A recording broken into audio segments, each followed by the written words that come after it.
Are there any other editors in the past or in the present whose work you like? Um, A lot of women editors have also emerged in recent yeah, years. I think yeah, there are a lot of people now who are doing. I mean, there's so many of us now, and we are all friends. We talk about things together. I mean, obviously, like Walter Murch was a big inspiration because he was the first editor who articulated what editing meant. So for me, like I said, because I was self-taught, the only thing I had was books.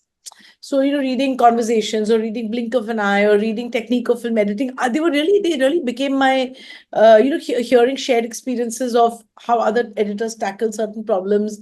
So I really read a lot. That was my thing. Watched, read, and I found his articulation of the editing process extremely helpful to somebody who hadn't been to film school. Or hadn't assisted anyone. If you had either of the two things, you can, find like you don't know how this is done, which is whatever I did how I thought it should be done, using my own logic and my own, I made my own rules, so to speak, because nobody taught me any differently. So, I've really loved, like, internationally, a lot of, like, I'm trying to remember the Roberto Perpignani, Italian, who cut Il Postino. Such a beautiful edit. I mean, that film is textbook editing for me. Or the way Kieslowski used sound in three colors, blue, white, and red. Or, even the younger editors who work with Fincher, Angus Wall, Nick Baxter. You look at Social Network, look at Mindhunter, and cool stuff. So a lot of inspiration, all around you, and Sharp Objects, that series, the way inserts are used, to trigger memory, to represent memory. So this people are doing interesting things, all Hmm. over, and I think that if you get challenging material, you can rise to the occasion. Like, I've Yeah. really enjoyed cutting the Honey Singh documentary for Guneet Monga and Moses Singh. I've had such a Hmm. wonderful time working with Moses and with Honey, and that's for Netflix, and that's been a great pleasure. I loved cutting Sachin, because I love Sachin and I love documentaries.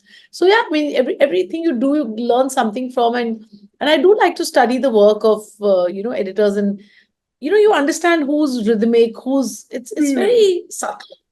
It's very Right. subtle. The thing I think is just the pulse rate. Like, I recently watched a show that I really liked on Netflix, which was that Mamla Legal Hai. I don't know if you've seen it, but I didn't know anything about it. I was like surfing it, and I was like, so it's so rhythmically cut. Of course, it's beautifully written, beautifully performed. I was like, who's the editor?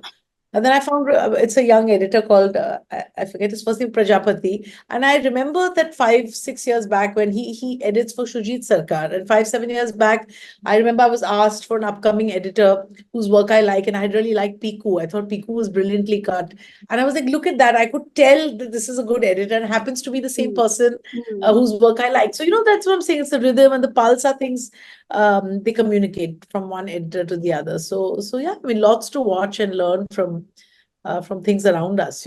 Yeah.